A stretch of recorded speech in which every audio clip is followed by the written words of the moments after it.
I'm Darren Morton. I'm Simon Matthews.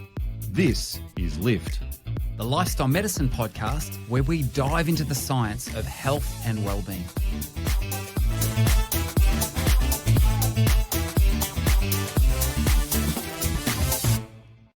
I'm Simon Matthews. I'm a lifestyle medicine psychologist certified by the International Board of Lifestyle Medicine. I teach health coaching and behavioural change for most of the time, and from time to time I get to do some work alongside my friend and colleague Darren. And I am Darren Morton, and I'm a professor in lifestyle medicine at Avondale University, where my main role is I'm the director of the Lifestyle Medicine and Health Research Centre.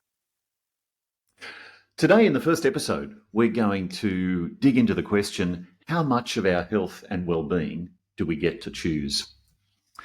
And Darren, I think you've got a story to tell us. I do have a story, and it's a story that I don't like, Simon, to be honest. I'll just say it out there because for us health educators, it's not the kind of story we like to hear. So it's the story of Jean. Now you're gonna correct my pronunciation here. I know because of your French, heritage. You're such a child of the world. You speak all these exotic languages and constantly correcting me.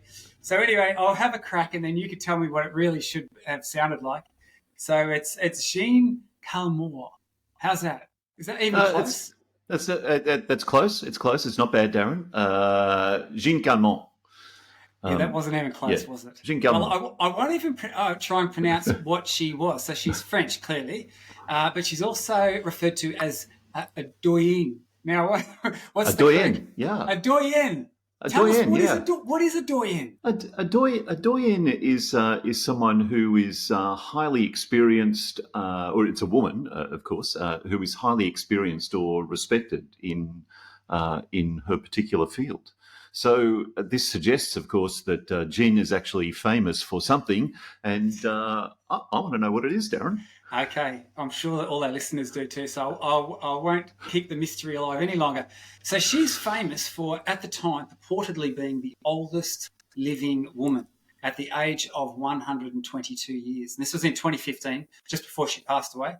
And so that's a good innings by anyone's standards, 122 years. But apparently she was well known for three things. And I like the first two. So the first one was her quick wit. And I mean, who doesn't like someone with a quick wit? So that was nice to hear. Also, I love this second one. She was known for bicycling around the small city in which she lives. So the exercise piece comes into play here, which just warms my heart. But then, Simon, here comes the third thing that our famed longest-lived centurion is known for, and that is she. I know. She smokes daily. Every day she's lighting it up. And, of course, this doesn't do our cause as health educators a great deal of good, because we have people then point to her and go, hey, there she is, this oldest living lady, smoking every day, just goes to show, well, if it's good for her, it's good for me. And, of course, she's not alone in this, is she? I'm sure that, you've heard stories and I've heard stories, and these stories often get recounted to me frequently. This someone who's 100 and something who's, there with a cigarette in front of their birthday cake that everyone's standing around just to keep warm because there's so many candles. And, they've got a glass of, some sort of scotch or whiskey in the other hand, and like, hey, life is great. And I think there's this real tendency for people to go, hey, you can dig out, you can find these sorts of stories of people who have lived extraordinary, long lives, and yet they don't seem to be following great practices in terms of their lifestyle behaviours. What do we do with that, Simon? Tell me. Well, I think straight away we get a really interesting insight into the way human minds tend to work, and this is what I would call the "I told you so" effect. And the "I told you so" effect emerges when we really want to, dig in and justify our own position on something. And of course, that means that we then become very selective about the evidence that we look for to support that particular claim, and we see the minutest hint that there might be some support for our position, and we latch onto it like it's a life vest, literally like it's going to save our lives, and then we of course stake everything on that. But there's very little validity in an approach like that, and I would, Darren, the analogy I would make here is for example, the idea of people who survive jumps from aeroplanes and their parachutes fail to open. We all know that there are stories of people who fell 15, 20, 25,000 feet and miraculously somehow managed to survive that. I'll just jump in there. I actually know someone personally who has done just that. There you go. But that wouldn't make you go and jump out of an aeroplane with no parachute, would it? Exactly right. So yes, there are these outliers, but that doesn't necessarily mean that we should try and emulate or follow those people. So I agree, and I like that word that you've used there. Malcolm Gladwell wrote the book called Outliers, and it's true. These are people that are on the far end of the extreme. When you construct that bell curve, they're right up in that tip of the tail. And yet we like to look to those and go, there's comfort in that. There's comfort in company, isn't there? And so if I go, it worked for them, maybe it'll work for me. Unfortunately, I hate to be the boater of bad news for those people who might be hanging on to these stories, is that there's obviously a lot of really solid science which actually indicates that they are indeed the outliers, and that there's really strong evidence that when we follow through on healthy lifestyle behaviours, that it's actually really good. And this is what I'd love to explore in this episode, not just for our physical health, but also for our mental health, and if you wanted to use that cheesy word, even for our happiness. And so I thought it'd be a bit fun to explore, what some of the science is about, just how impactful our lifestyle behaviours and choices can be. How much do we actually get to choose of our health and well-being? Before we get into that boring stuff about health, can I ask you another question? Tell me the story of this person who jumped out of an aeroplane and survived. Oh, actually, I don't know lots of the details, but something went wrong. So, surprise, there was I think it got tangled or whatever it might be, but a lady, I won't mention her name because she might be a bit traumatic to recount the story, but so she actually survived that. And she lived to tell the tale. Relatively unharmed. Wow. She lived to tell the tale. Wow. All right. Well, so let's talk about health then.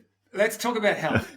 To my mind, as a researcher, there's certain studies that come across my desk, and I'm looking at the literature, and there's certain things that jump out, and every now and then there's just a landmark study which I just go, wow, and it really, I spend time digesting it, because to my mind it's a watershed moment in terms of our understanding of certain concepts. And one of a very large study that was done was the EPIC study, so the European Prospective Investigation of Cancer. But the spin-off from that involved tens of thousands of people over an extended period of time. It was a prospective study, so over time, and what sort of mortality and what sort of morbidities occurred over extended periods of time. And this study, for me, it actually came out some time back now. I think it was 2008. But once again, it was one of those, for me, a landmark study. And what they did is they actually said, let's look at the lifestyle behaviours of these people. And they had over 20,000 individuals involved in this study. They were following them up for about 8 years.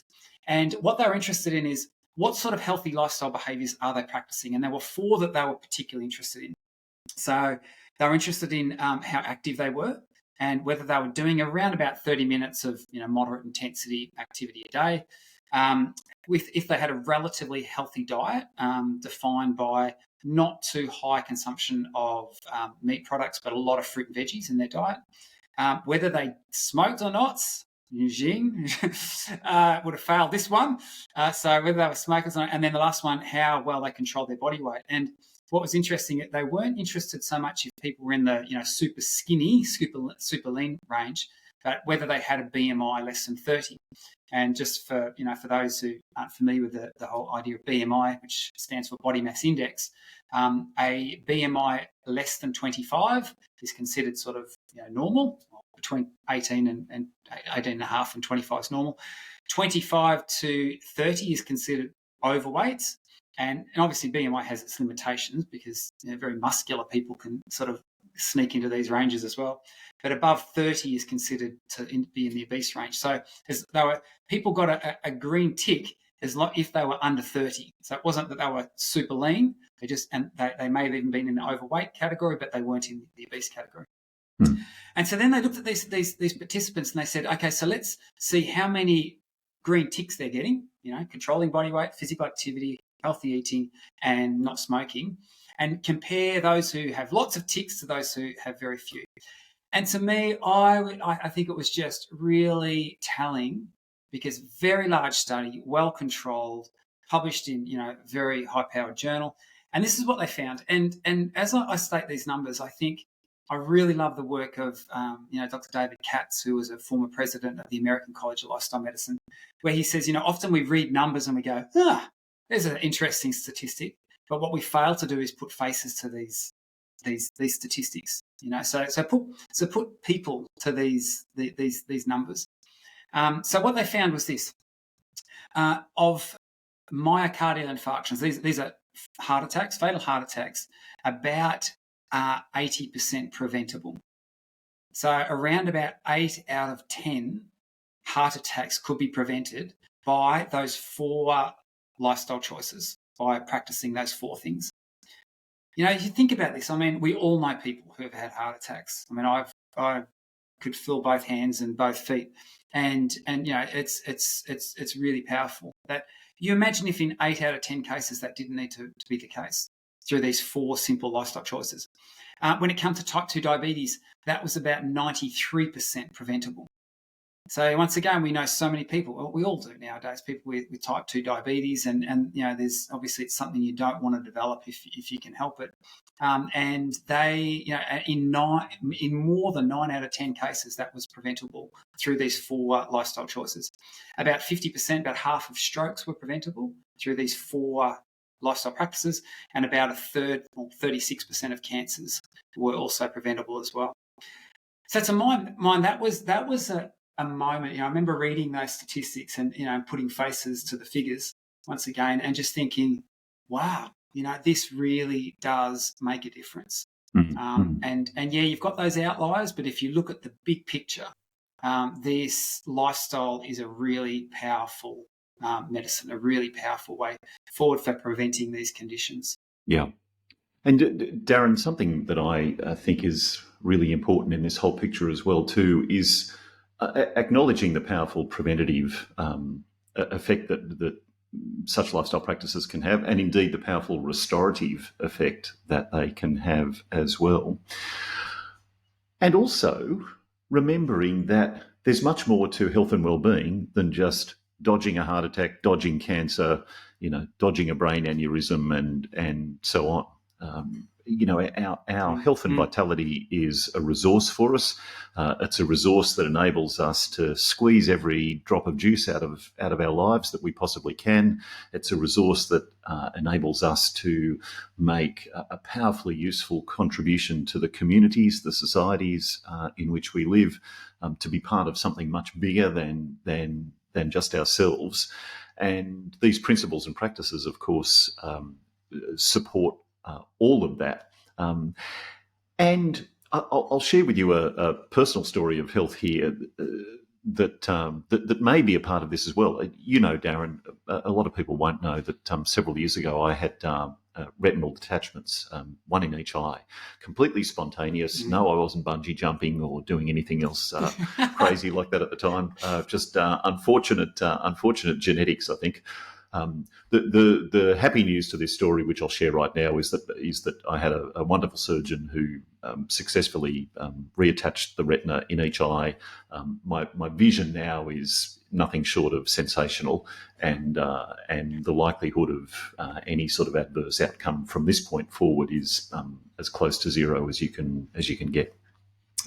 However, I had a zero complication recovery from that surgery, and zero complications, zero adverse consequences following those surgeries, which I know from personal experience, knowing other people who've had this surgery, a lot of people can encounter.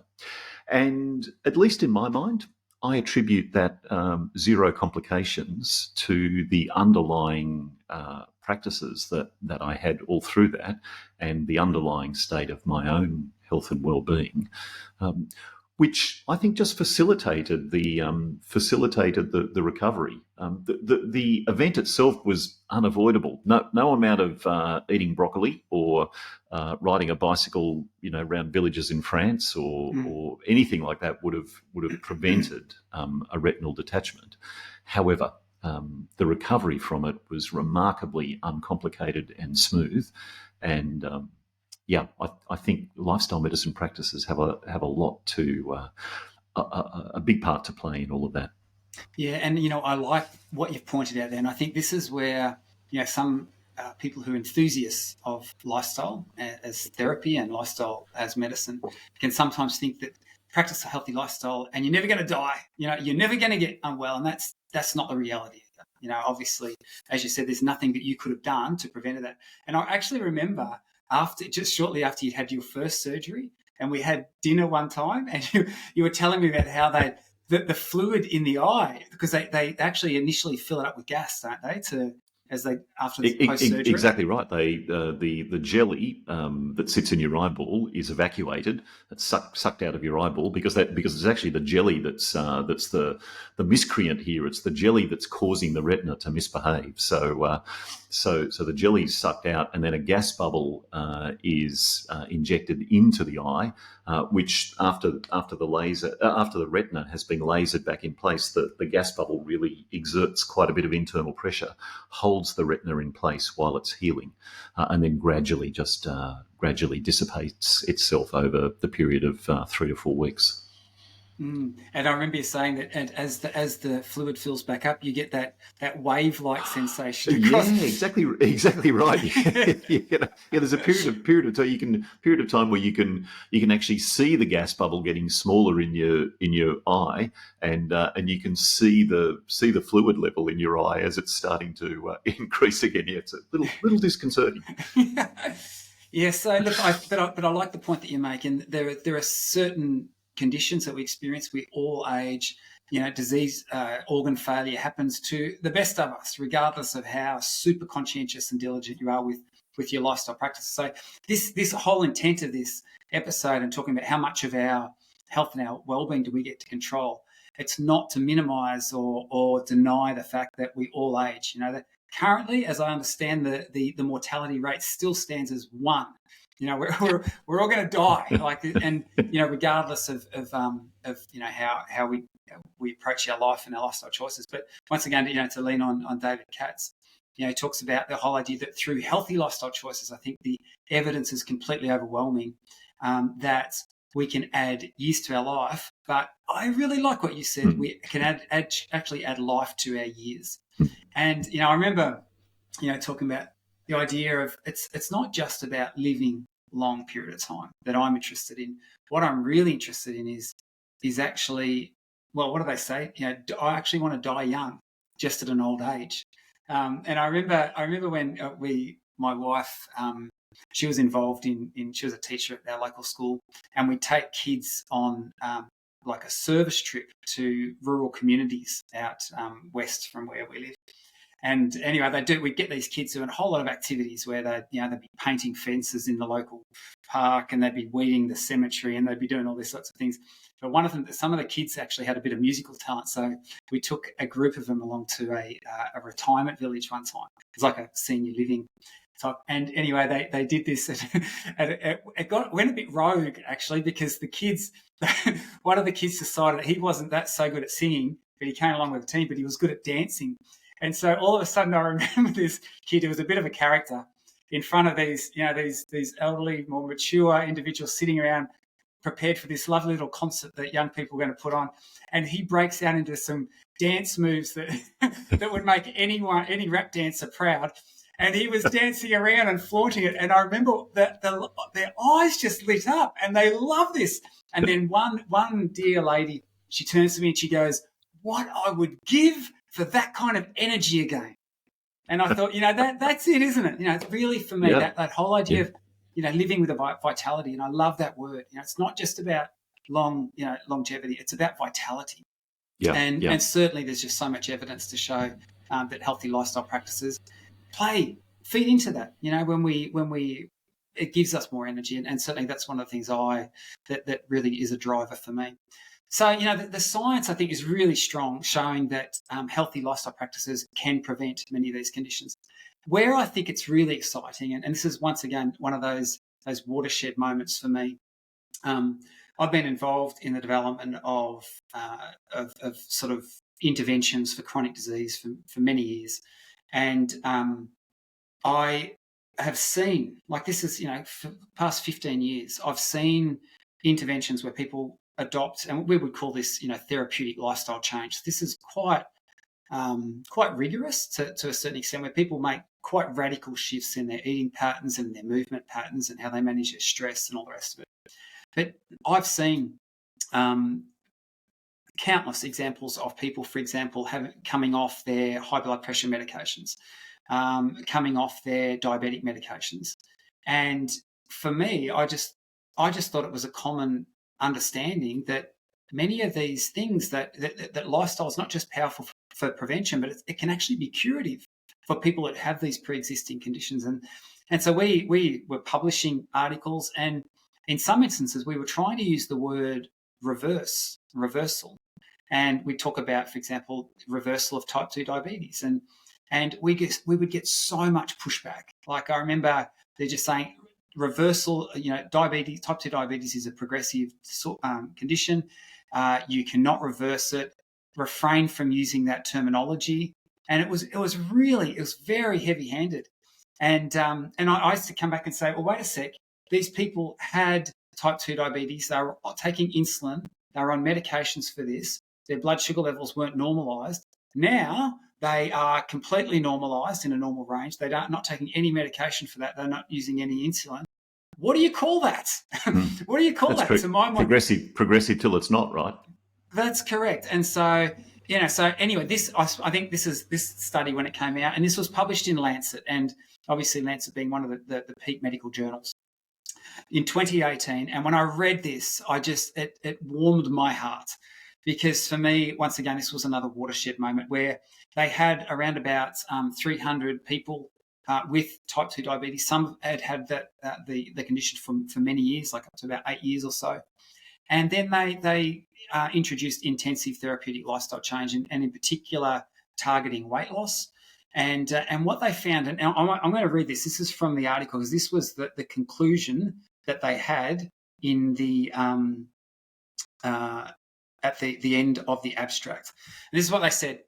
Our findings show that at 12 months, so after 1 year, almost half of participants achieved remission. So they didn't use the word reversal, but remission to a non-diabetic state, and were off all anti-diabetic drugs. And then it says this, and this is their concluding statement: remission of type 2 diabetes is a practical target for primary care. And for me, once again, this was almost a coming of age, I think, for lifestyle as medicine, because what it was showing is that, we've known for a long time that it can help prevent many of these conditions, but it's actually curative. This can be used not just for prevention, but also for management and treatment as well. And so to me, that's, it's really powerful evidence that we've got, genetics, and sometimes we get dealt bad cards. There's no doubt about that. Some certain things that just happen that we don't have a lot of control over, but the evidence is super strong, despite those outliers, that our lifestyle behaviours, our lifestyle choices have a tremendous impact on the progression of our disease states and ultimately our vitality and our longevity. LIFT is supported by the LIFT Project, an educational adventure where you learn science-based ways to lift your mood and your life. The LIFT Project is lifting lives around the globe, in healthcare settings, workplaces, schools, universities and communities. To find out more, visit theliftproject.global.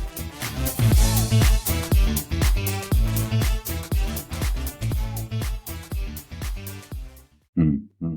And Darren, the account that you gave of the pushback in relation to using words like reversal illustrates for me, I think, the dual challenges that exist here. The first challenge, of course, is to design therapeutic lifestyle interventions at a dosage, a fortitude, an intensity that actually does the job that needs to be done, which is kind of unremarkable if we know that we all need a certain amount of vitamins and minerals and dietary fibre every day. Eating one banana not going to get you over the line.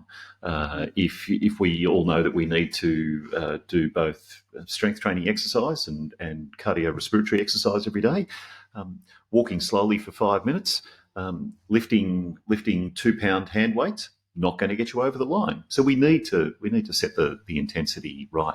But the other thing that we need to do is recognise the power of discourse, the power of belief in shaping attitudes towards what we think we can achieve and what we think we can't achieve. And when a whole system of medical and healthcare delivery has arranged itself for so many years around the idea that this and that and the other disease are progressive and irreversible, changing the attitudes and the beliefs around that itself is a major task that also requires some focus, I think, too. Absolutely. And, I think you've introduced the topic for about our next 8 episodes on the on the podcast. Because, a whole lot of really, valuable things that you've just brought out there that come to the fore. Linking back to this, and as a psychologist, you'll be interested in this, and I'll be interested in your reflections on it. That there's really good evidence that, as we've explored, that your lifestyle habits and your daily choices affect your physical health. What about mental health? And obviously everyone's talking about mental health nowadays because around the world it's sort of a crisis point. We know that rates of depression, anxiety are just out of control. How much of that is circumstantial? How much of it are genetics? I certainly know people that are a whole lot cheerier than others, or seem to be naturally cheerier than others. Is that just because it's nurture, or is it nature, or what would be your gut impression for that? Because there's been some work done on this space as well, and I'd love to explore some of the thinking of where that's up to. But what would be your reflections as a psychologist? So I think, Darren, one of the contributions to the thinking and understanding of humans and humanity and what it means to be human that I'm not proud of in psychology is the idea of mind-body dualism. And we see this represented in the language that we use. For example, we started talking about physical health, and now we've introduced the phrase mental health, as if they're two separate and distinct things.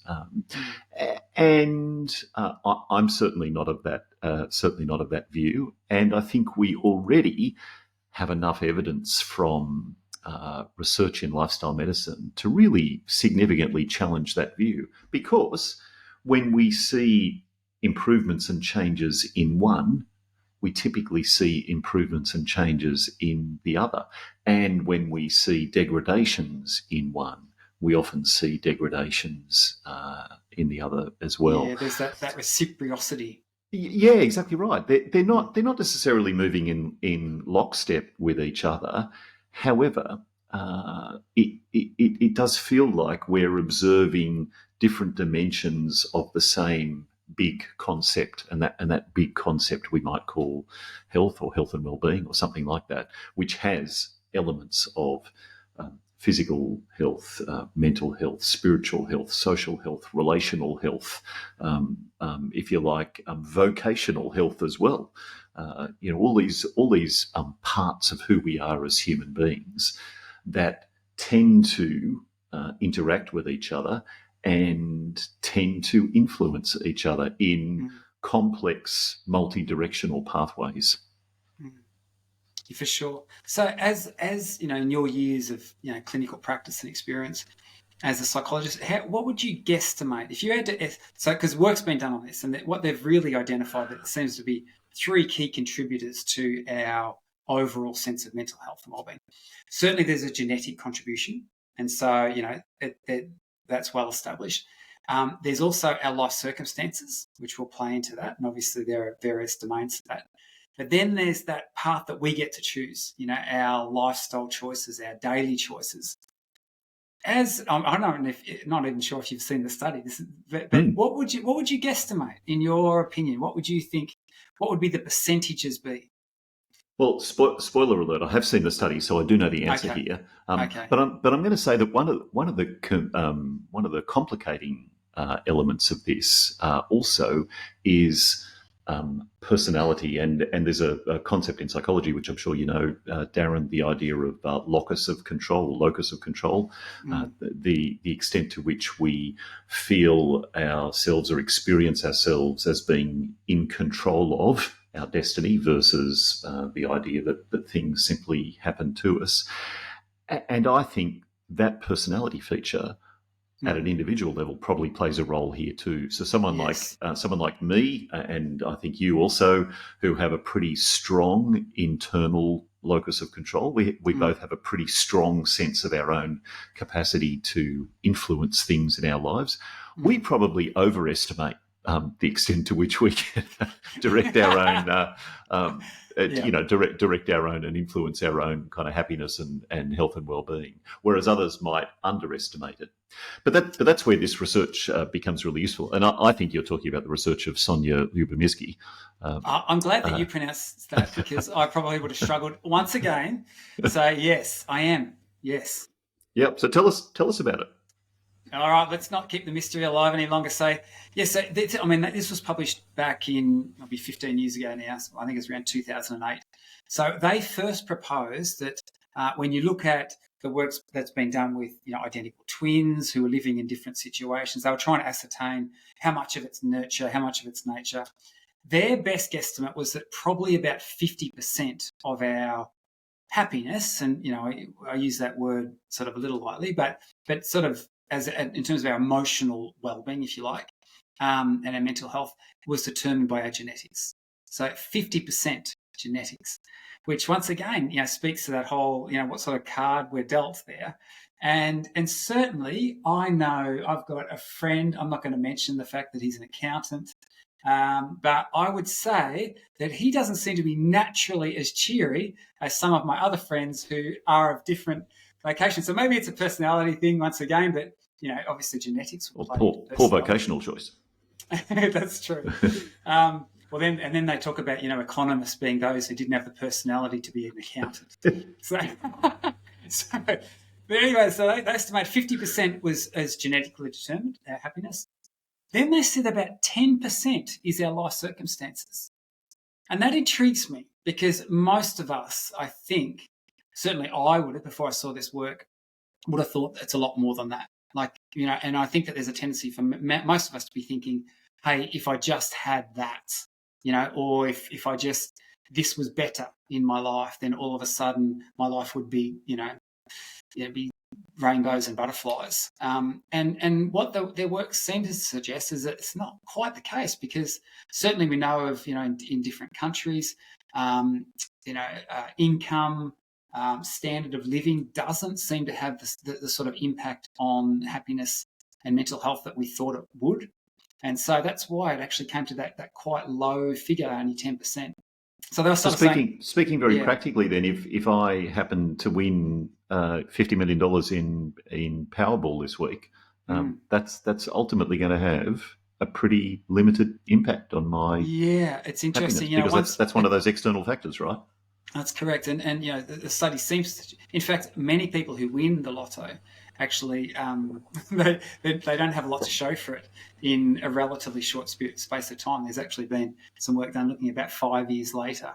Many of them have blown the lot, and I think that speaks to a little bit. Maybe this is a topic for another episode, but that whole belief piece that you talk about.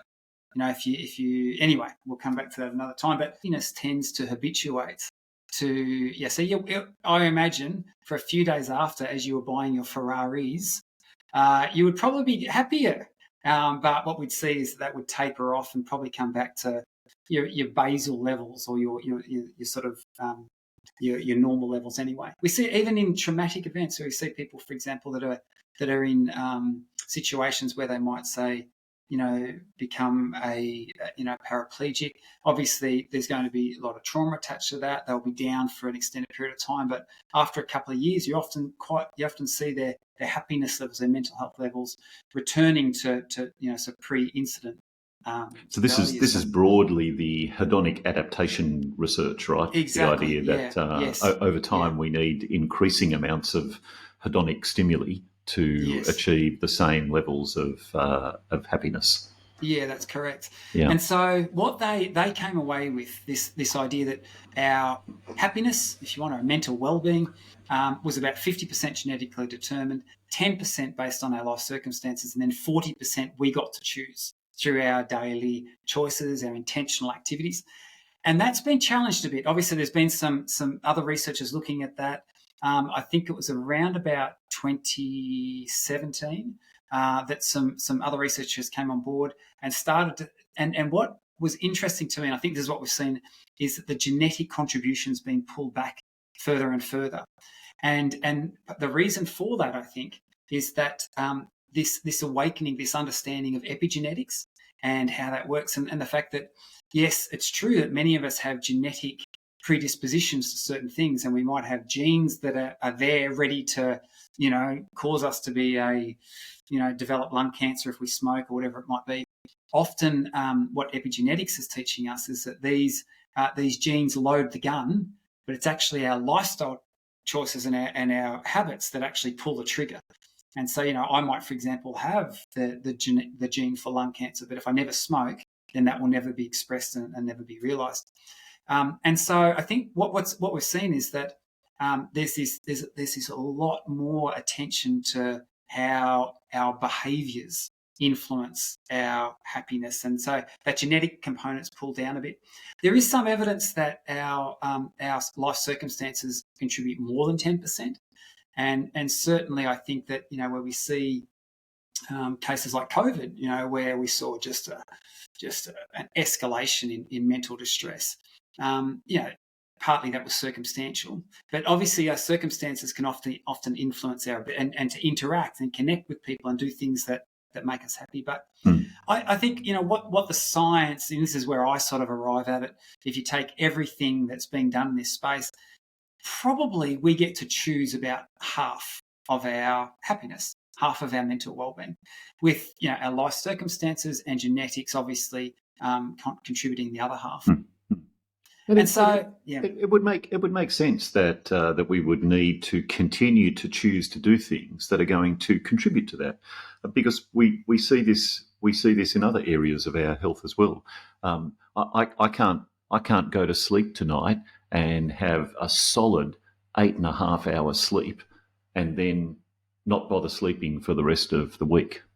I can't eat a fabulous meal of stir-fried tofu and broccoli or my favourite roasted Brussels sprouts with garlic and chili. I can't eat that meal tonight and then expect that that's going to keep me in fabulous health for the next 6 months or year. I've got to keep topping up on those things all the time. So it makes sense that we would need to keep topping up through the choices that we make each day in order to maintain good levels of buoyant mental health. I really like that you've drawn that point out, because I think that's something that gets forgotten. I mean, I do work in workplaces, and they often will say, okay, so we want to do something that'll fix this forever. And it's like, there's nothing, that fixes things forever. This is and health, it's this constant pursuit. Well-being is this constant pursuit. And I think that in some regards, we all have moments, like my wife and I were joking the other day. Sometimes we'd had a pretty big week, we'd been out and busy, and you got up in the morning and you think, oh, I've just got to wait till my ankles start working again. And so I feel like I'm like Jean, 122 years old right now. You have moments like that, but then She had pretty good ankles, I think. Apparently, exceptional ankles, all that cycling, but I think that everyone has moments like that. But I have moments where I just feel full of the joy of living as well, and there I think that's the pursuit. That's what you're constantly striving for. So I think in some regards, health and well-being, it is this ongoing quest, to experience it, and it needs constant investment. It's not like I can cram my sleep, and now I don't have to sleep for the rest of the year. In the same way that we can't cram all our food, or we can't cram all our exercises. I love, Stephen Covey. I love his work, and he talks about the law of the farm. He says natural processes take time, and they follow an order and a flow and a pattern, and you have to go in sync with that. You can't cram natural process. You can't say, hey, I want a bumper crop this year, so I'm going to sit around for the first 11 and a half months, and then I'm going to go nuts. I'm going to do all my ploughing all day, all night, and then I'm going to sow, and then I'm going to water, and I'll still expect the same outcomes and returns. It just doesn't work that way. Yeah. I think you're full of the joy of living, Darren. That's one of the reasons I like hanging out around you. Well, when you win the Powerball, 50 million, and you share half of that with me, I think that we'll both be full of the joy of living. You'll be very full of the joy of living. For about a month or two. And then things will get back to normal. Hey, Simon, I'll check in with you. Yeah. We've asked that question, how much of our health and well-being do we get to choose? What's your takeaway? What's the so what for you? My takeaway from this discussion is, I guess, two things. First of all, I'm not sure that I actually know. I'm not sure that I know exactly how much we get to control, but I do know we get to be the directors of our own lives, and we do get to influence it. And at the end of the day, how much we get to control is possibly going to be partly determined by our species and by the mere fact that we're human beings, and there are societal, cultural, environmental, genetic, epigenetic, biological, all sorts of processes that go on which we cannot influence directly, and there are things that we can influence directly. So my takeaway is pick the things that you can do, pick the things that you can influence, and do them. I like that. And my takeaway is that lifestyle as medicine is a really hopeful message. And I think what it speaks to is that there are things that we can do.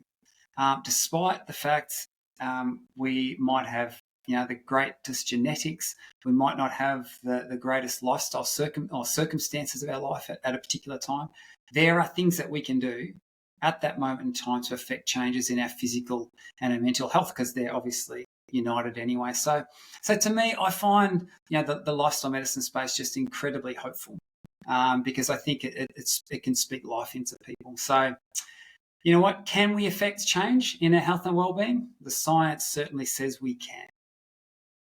You've got great genetics. Look at you.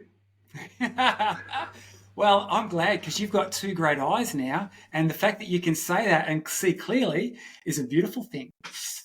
Look forward to next episode. Lift is presented by Simon Matthews and Darren Morton. It's sponsored by the Lift Project and supported by Avondale University. Music provided by Pixabay. If you have a question or a topic you would like to hear more about, send us an email to podcast@theliftproject.global. The Lift Project. Lift your mood, lift your life.